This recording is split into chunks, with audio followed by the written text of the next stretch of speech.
So ayun, okay, KGX, ang mabilisan na update lang, oh. So okay, so profit tayo dito mga kapatid, no, kagabi. So yan, yung area na yan, profit. Lagyan natin kasi gusto ko lahat may record tayo. Yan, okay. So ngayon, nakatipi tayo dyan. Pero, so far, inaasahan ko na papalo to ng 116,400, no, or 116,500. Inaasahan ko lang siya kasi dito, no, sa isang account natin meron tayong naka-open na 80% na dyan, no? So meron tayong 20 USDT. So far ang TP ko dito ito sa 116,900, pero ang inaasahan ko na makukuha niya si 116,300 or 400. Pero tulad ng sinabi ko, syempre ano lang yan, no? Nakatipi na tayo dito sa BitGet, mga Lodi. And then syempre naka-open lang tayo ng position dito sa BingX ngayon, no?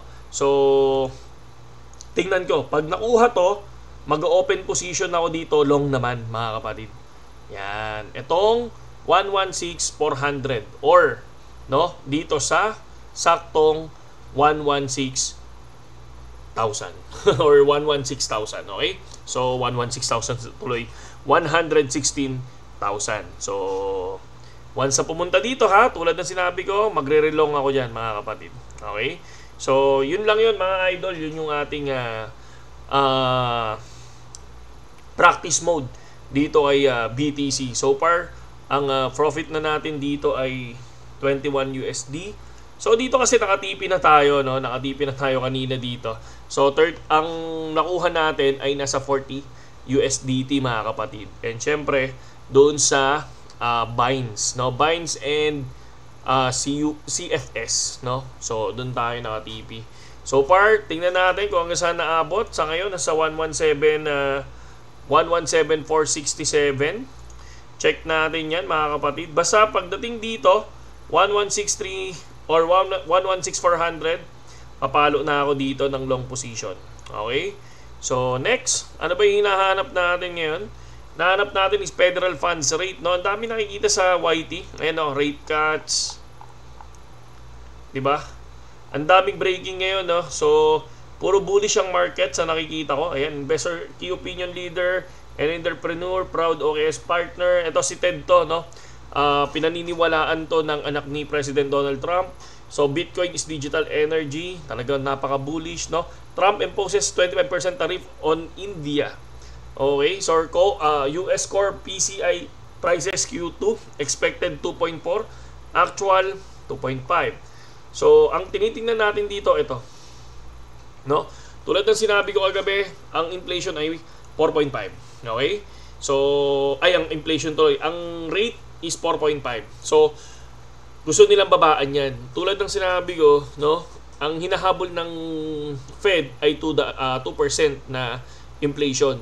So yung 2.7 sa kanila is malaki pa rin para sa kanila yon. Ngayon, tulad ng sinabi natin kagabi, once na mag-rate cut sila ngayon dito, so possible, no, magkaroon ng mataas na inflation next year. So okay lang kung mag-rate cut sila ngayon para at least ibig sabihin magkakaroon ng bear market bigla, di ba? So siguro aangat yan kaagad, pero I think magkakaroon ng bear market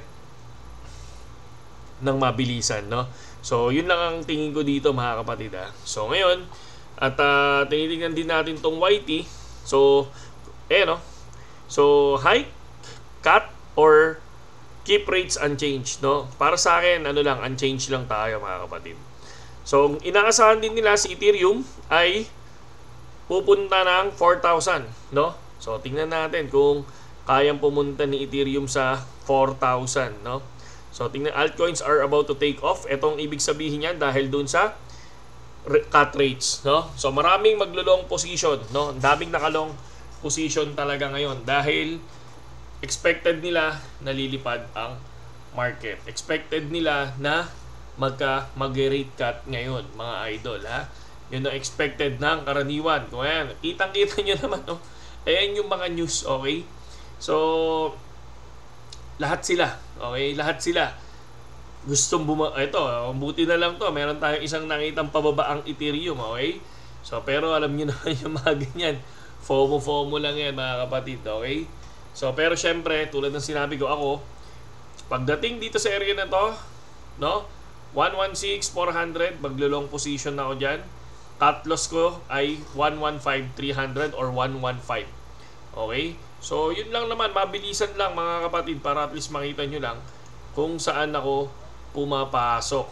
Okay? So, ilan na to ngayon? Sa BingX ko, 21 USD. Sa, ko naman, sa BitGet, mamaya pa yan. Naka-ready tayo dyan mga kapatid. Naka-ready tayo dyan. Ayan, 2,240 USDT ang naka-ready sa atin. Mag-spot trading ako dito and future trading. Okay?